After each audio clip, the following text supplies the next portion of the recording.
স্বাভাবিকভাবেই যদি জাতীয়তাবাদী ছাত্রদলকে বিতর্কিত করা যায় তাহলে নির্বাচনে এর কিছুটা প্রভাব পড়তে পারে।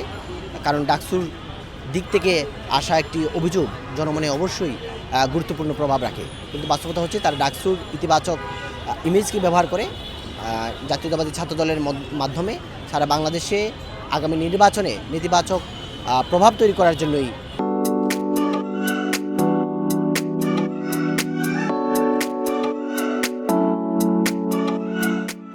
এই ধরনের মিথ্যাচার বা অপবাদ দিয়ে যাচ্ছে।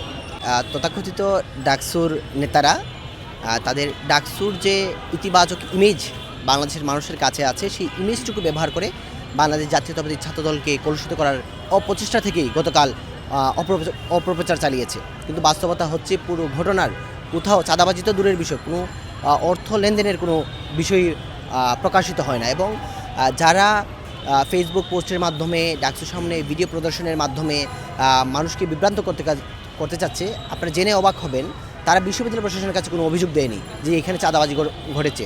তারা বিশ্ববিদ্যালয় প্রশাসনের কাছে একটু অভিযোগ দিতে পারেনি, কোনো প্রমাণ উপস্থাপন করতে পারেনি যে এই ব্যক্তিরা চাঁদাবাজি করছে। আসলে পুরো ঘটনাই হচ্ছে জাতিকে বিভ্রান্ত করার অপচেষ্টা, যার মাধ্যমে বাংলাদেশ জাতীয়তাবাদী ছাত্রদলের ইমেজকে ক্ষুণ্ণ করার চেষ্টা করা হয়েছে।